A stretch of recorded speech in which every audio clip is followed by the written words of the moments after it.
ำฝนเทียมอยู่นะญาติโยมนะเพิ่นจะได้ทำฝนเทียมคือมาตกสู่ไรนาของพ่อแม่พี่น้องที่ทำการเกษตรและโดยเฉพาะอย่างยิ่งฟ้าฝนนั้นก็จะมาชำระหมอกควันทั้งหลายที่บ้านเมืองเฮาที่เฮาได้เผาขี้เหี้ยขี้โกงเผาป่าเปิ้นห้ามละเด้อญาติโยมนะห้ามละจะบ่ให้สุมไฟเผาไฟ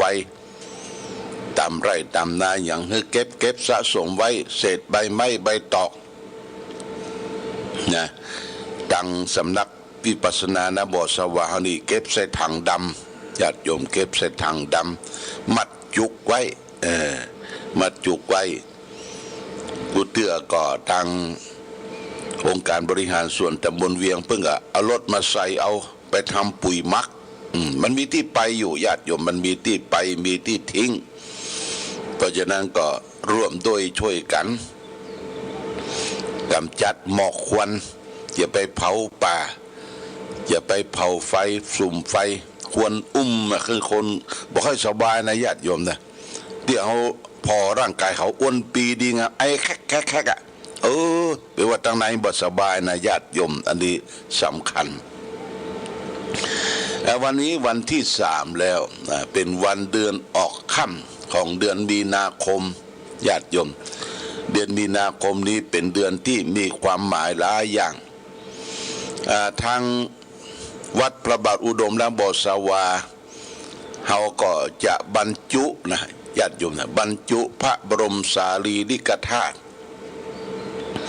และก็วัตถุมงคลต่างๆในวันที่17นะเดือน6เพ็งญาติโยมเดือน6เพ็งเวลา8 โมงกับ19 นาทีหรือ8 โมง29 นาทีนะญาติโยมไปจะมีของดีของอะไรอย่างต่างๆมาบรรจุไว้ในเจดีย์พระธาตุของวัดพระบาทอุดมเราจะบรรจุในวันเดือน6เพ็งญาติโยมแล้วก็6เพ็งนั่นทางวัดเทพอำนวยเพิ่งก็จะมีงานประเพณีส่งน้ำพระธาตุส่งน้ำครูบาเทพวุฒิคุณแต่เราจะทำพิธีก่อนเสร็จบ่เกิน9 โมงเก่งญาติโยมก็วันนั้นเราก็ตอนเจ้าก็จะมีการทำบุญตักบาตรที่วัดพระบาทอุดมเด้อญาติโยมวัดพระบาทอุดมก็ไปร่วมกันทำบุญตักบาตรแต่ก็พระสงฆ์จำนวน9 รูปจะเจริญชัยมงคลคาถาเรียกว่าบรรจุพระธาตุนี้พระบรมสารีริกธาตุอาตมาได้นำมาหลายที่แต่ว่าก็เดินทางมาจากจังหวัดลำพูนไปรับที่อาจารย์ดุสิตนะซึ่งเป็นเปิ้นมีพระบรมสารีริกธาตุหลายอย่างนะวันที่11นี่อย่าไปรับแห่งคำหนึ่งอันนี้เพิ่งก็รับมาแล้วใส่บรรจุใส่พระอบใส่ขวดเล็กแล้วก็วันนั้นญาติโยมเขาจะได้บรรจุแล้วจะปิดก่อนปิดแล้วก็ทาสีทองและส่วนยกยอดชัดนั่นเขาก็จะเป็นวันที่23บุญนะญาติโยมนะวันที่13วันราชาโชควันที่22เป็นวันเกิดหลวงพ่อเขาทำบุญทักษิณาทานทำบุญอุทิศส่วนกุศลให้แก่ผู้ที่วายชนและวันที่23เขาก็มาร่วมกันสืบชะตาปีนี้ก็คุณแม่ขันแก้วบ้านประแดงตำบลบ้านหลวงเปิ้นจะแบ่งเครื่องครัวสืบชะตามาหอมเด้อญาติโยมนะมาหอมด้วยจิตเจตนาศรัทธาเปิ้นก็บอกว่าโอ้ใจงบประมาณหลายพันบาทญาติโยมนี่ก็เป็นแฟนรายการธรรมะขึ้นสีขาวสำหรับขันผูกมือนั่นปุ้นดูเจ้าคณะตำบลป่าแปวัดปุ้นวัดบ้านอ่างป่าแปตำบลป่าแปที่อยู่ตำบลอำเภอแม่แตงเพื่อจะแบ่งขันผูกมือมาหอม วันที่22วันที่22วันที่23เขาก็มีการสืบชะตาหลวงญาติโยมก็เตรียมความพร้อมนะเตรียมความพร้อมร่วมโดยช่วยกันที่จะจัดงานใหญ่เพื่อยกยอดชัดเจดีย์ขึ้นสูงสุดชัดเจดีย์นี่เขาก็ได้ประชาสัมพันธ์ไว้นมนานว่าเจ้าภาพแก้วแสงแหวนแสงสิ่งต่างๆตั้งแต่หอมบริจาคตั้งแต่การปิดทอง100 บาท200 บาทตับแก้ว500 บาท1,000 บาท2,000 บาทนะญาติโยมชื่อของท่านทุกคนนั้นหลวงพ่อก็จะพิมพ์นะพิมพ์แล้วจะเอาติดบนยอดชัดวะติดขึ้นไปไว้บนวะติดไว้แล้วก็มาก็ว่าจาดนี้ขอได้ยกอยู่ที่สูงนะอยู่จิกยอดชัดเจดีย์หรือสร้างเจดีย์เนี่ยทำให้เราอายุยืนญาติโยมนะอายุยืนอยู่ดีมีสุขบ่ค่อยเจ็บบ่ค่อยเป็นไปที่ไหนคนตักคนตอยคนที่ยมชมชอบคนนับหน้าถือตาเทวดารักษาให้แก่บุคคลนั้นเพราะฉะนั้นญาติโยมอยากจะทำบุญเป็นแก้วแหวนแสนสิ่งก็พอที่จะได้เป็นเจ้าภาพร่วมกันอยู่หรือจะบริจาคผ่านที่แม่จงดีเชื้อกันทาประธานชมรมผู้ปฏิบัติธรรมประจำวันเสาร์สำนักปฏิบัติธรรมของวัดพระบาทอุดมน้ำบ่อสวาได้ทุกเมื่อเชื่อวันแม่จงดีก็บอกว่าปัจจัยที่ให้หอมนะรวบรวมอยู่บางท่านบางเจ้าภาพเจ้าสตาก็ว่าบ่ได้ยินชื่อเทนะเพิ่งก็ทยอยส่งมาตั้งลายส่งมาเขียนมาและหลวงพ่อก็จะได้เป็นตัวกลางประชาสัมพันธ์อนุโมทนาสาธุกับทุกท่านทุกคนที่ได้มีส่วนร่วมได้ให้ได้หอมได้บริจาคร่วมกันสร้างซึ่งเป็นประวัติศาสตร์สำคัญของอำเภอฝางเฮาก็ได้ของวัดพระบาทอุดมก็ได้เพราะว่าเจดีย์นี้เป็นเจดีย์เก่าแก่สร้างในสมัยพระเจ้าฝางอุดมศิลป์ละนะสร้างมาก็โรมลงหลายครั้งหลายคราประเดี๋ยวนี้เขาสร้างมาตรฐานแข็งแรงใส่เล็กใส่ยังกอบขึ้นถึงจิกถึงปลายบทนะวันที่17นี่จะบรรจุพระบรมสารีริกธาตุและก็วัตถุมงคลต่างๆมงคลต่างๆนั้นเว้นเฮาบ่เอาบรรจุนั่นก็คือเหรียญของพระเกจิอาจารย์ต่างๆนี่เฮาบ่บรรจุเนื้อญาติโยมนะเหรียญตู้เจ้าเหรียญครูบาอาจารย์ตัวนั้นบ่บรรจุเฮาจะบรรจุเฉพาะพระพุทธรูปและแก้วแหวนแสนสิ่งมงคลรัตนชาตินะพระพุทธรูปต่างๆบัดนั้นก็พ่อน้อยนวลพรหมบุญก็ได้นำพระพุทธรูปปางประทับยืนแล้วก็พระพุทธรูปบางวันเสาร์ก็จะได้มามอบแล้วเก็บไปแล้ววันนั้นเขาก็จะได้บรรจุเนอะวันเดือน6 เพ็งวันที่17ญาติโยม8 โมงอย่างจ้า29 นาทีญาติโยมประชุมกันที่ลานอนุสาวลานเจดีย์ของวัดพระบาทอุดมจะได้ขึ้นบรรจุนั้นทุเจ้าพระสงฆ์องค์เนนน้อยๆก็จะขึ้นไปบรรจุคือเฮาบรรจุเสร็จเรียบร้อยแล้วเปิ้นจะมีหูป่องเปียวอยู่2 หูญาติโยมนะเพื่อให้พลังของแก้วแหวนแสนสิ่งนี้ออกมาหูทางทิศตะวันออกกับหูทางทิศตะวันตกมีพลังตะวันนี่หลวงพ่อได้รับพระบรมสารีริกธาตุทั้งพระธาตุทั้งเหล็กไหลเอาใส่รถมานี่หลายกระสอบญาติโยมนะจากอาจารย์ดุสิตจังหวัดลำพูนนะอันนี้ก็ประชาสัมพันธ์คือท่านทั้งหลายได้รับทราบวันนี้ก็โมทนากับญาติโยมนะที่ได้ให้ได้หอมไล่กันมานี่ก็ตั้งแต่เฮาได้ให้ได้หอมปิดทองพระปิดทองแก้วแหวนแสนสิ่งเริ่มตั้งแต่สังฆทานก่อนเนาะสังฆทานที่ได้มาเพิ่มเติมก็คุณ ละพีพันธ์คือโยหลังทกสฟางนี่ก็1 ชุด1 ชุดแล้วก็อันนี้สังฆทานแล้วก็ทัดลงมาก็โต๊ะจีนญาติโยมนะโต๊ะจีนนี่ก็คุณละพีพันธ์แล้วก็โยมแม่บัวพัดกุรันอันนี้เพิ่มเติมมาป้าน้อยบุญปันมโนครแม่พิกุลสายลุงคุณกนกพิชัยนานี่รับเป็นเจ้าภาพโต๊ะจีนโต๊ะละ 1,000 บาทนะญาติโยมนะโต๊ะละ 1,000 บาทเราจะได้มาเลี้ยงดูปูเสื้อถวายภัตตาหารแด่พระเจ้าประสงค์วันที่จะมารับกินรับทาน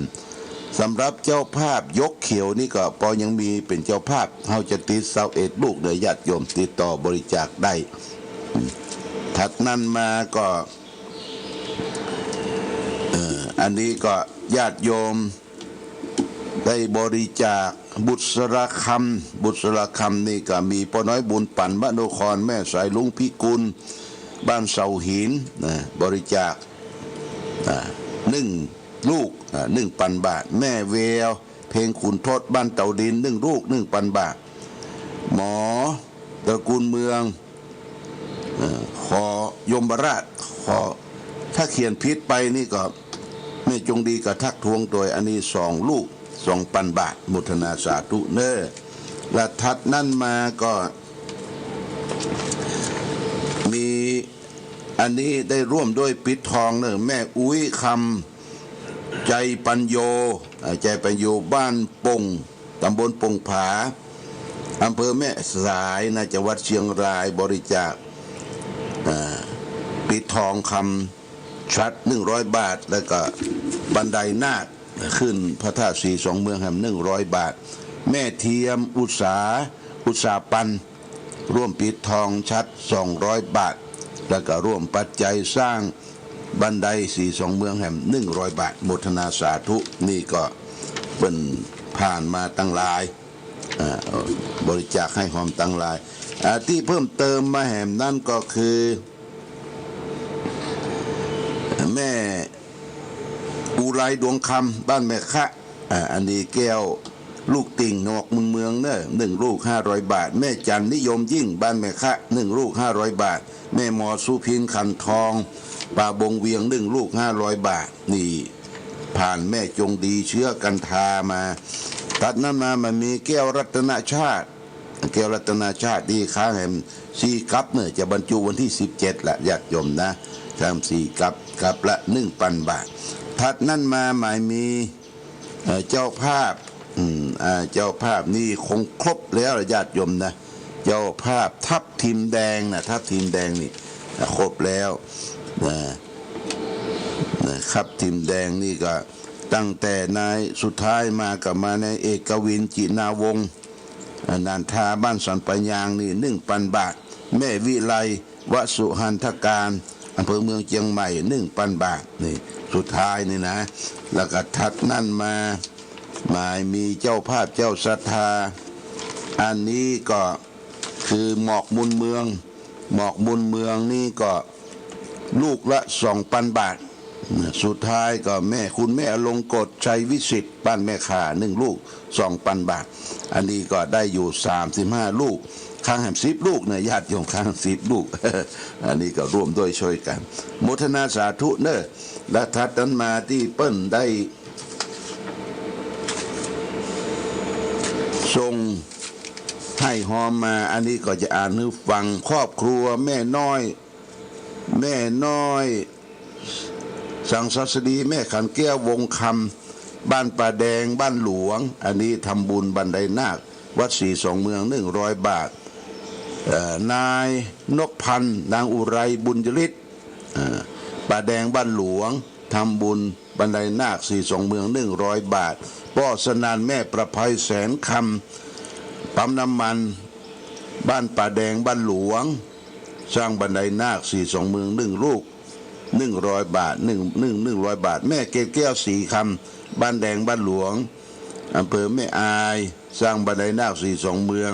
ถวายไว้ประหน้า100 บาทและก็ทัดนั้นมาครอบครัวน้อยสวัสดิ์แม่ขันแก้ววงคำนี่สร้างพระธาตุยอดพระธาตุ วัดศรีสองเมืองแห่ง50 บาทแล้วก็พ่อสนันแม่ประภัยแสนคำอันนี้ยอดพระธาตุวัดศรีสองเมือง100 บาทแม่เกศแก้วสีคำบ้านประแดงบ้านหลวงแม่อายนี่พระธาตุศรีสองเมือง50 บาทแล้วก็เจ้าศรัทธาบันไดนาคขั้นวัดศรีสองเมืองคือนางกมลพรร่วมรัฐแม่ใจเหนือฟูร่วมรัฐดีเซลนะขั้น1,000 บาทโบทนาสาธุขอให้อยู่ดีมีสุขมีโชคมีใจคิดได้สมความมุ่งมา่ความปรารถนาญาติโยมอันนี้เวลามันน้อยจะเอามาอ่านบทอันเสี่ยงกบปวันพุกเนาะวันพุกเมื่อคืนเนี่ยจะได้อ่านนักเจ้าภาพเจ้าศรัทธาวันนี้ก่อนจากกันจะเอาสารธรรมมาฝากคือแก่ศรัทธาญาติโยมสารธรรมวันนี้มาฝากคือญาติโยมเพื่อนแท้เฮานี่ไอ้หยังลองฟังญาติโยมฟังแล้วก็คิด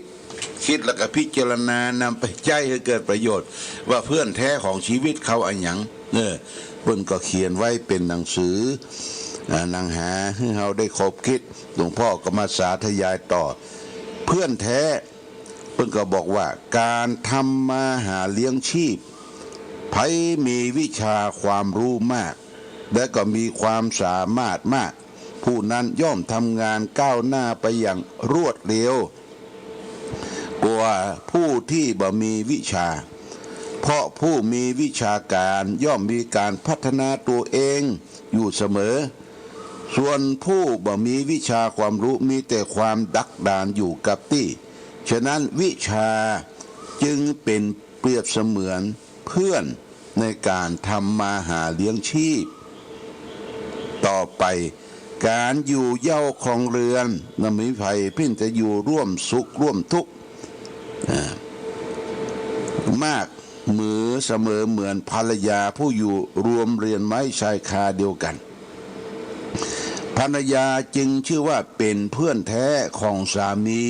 ในเคหสถานที่ได้ช่วยเหลือกันดูแลกันเวลามีทุกข์มียากมีความลำบากเจ็บไข้ได้ป่วยก็จะต้องดูแลกัน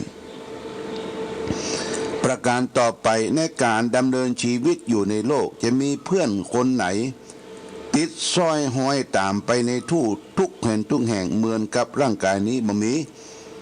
บดีบหายอย่างใดร่างกายก็เป็นบ่มีวันที่จะทอดทิ้งเฮาเป็นอันขาดนอกจากเวลาตายเต่าอัน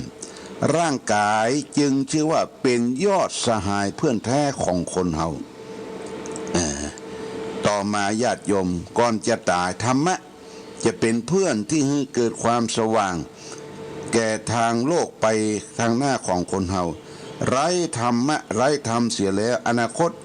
จึงมีแต่ความมืดมนโดยเหตุนี้ญาติโยมสรุปว่าวิชาความรู้ภรรยาร่างกายและธรรมะจึงชื่อว่าเป็นเพื่อนแท้ของคนในโลกทุกยุคทุกสมัยวิชาเป็นเพื่อนเลี้ยงชีวิตยามอยู่เรือนเมียสนิทเพื่อนร้อนร่างกายสหายติดความทุกข์ยากหนาธรรมะหากเป็นมิตรค่อนเมื่อโมยมิตรซ้อนเมื่อโมยอาสันญาติโยมนี่เพื่อนแท้นะเพื่อนกินหาง่ายเพื่อนตายหายาก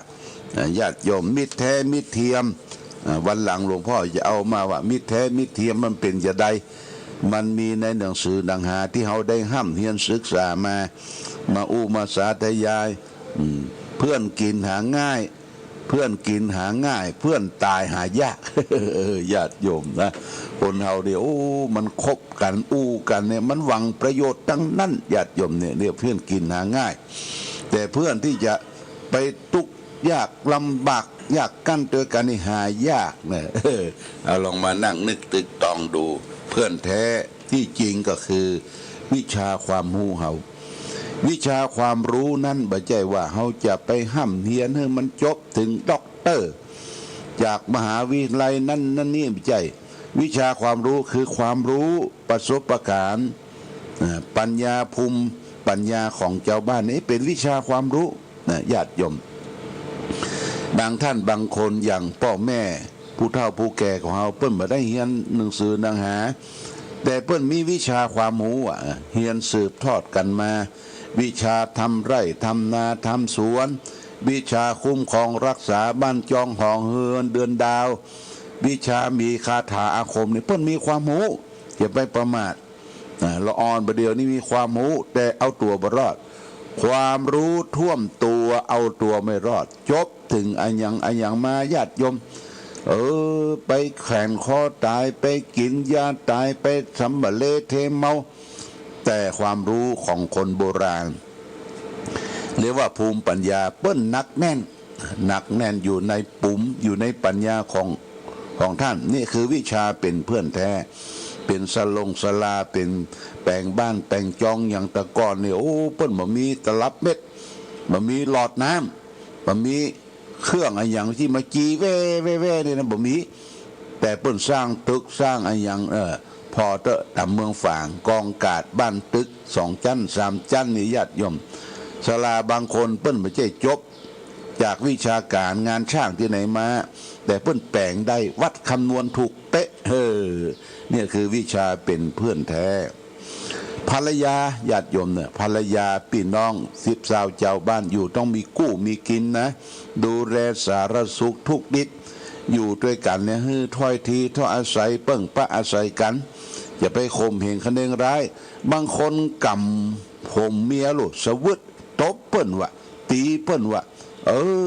มันอย่างมาเหี้ยมมาเกียมทำลายคนที่มามีดังสู้เพศแม่ญาติโยมนะต้องยกย่องเทิดเทินภรรยาของตนนี่เป็นเพื่อนแท้เวลาจับไข้ได้ป่วยโบราณเปิ้นบอกว่าลูกเต้าในไส้เนี่ยบ่เต้ากับผัวเมียอยู่ด้วยกันผัวเมียอยู่ด้วยกันนี่เปิ้นบ่ทอดบ่ทิ้งกันมีหยังดูแลพ่อก้อยกันเจ็บไข้ได้ป่วยนวดเฟ้นซึ่งกันและกัน2 เท่า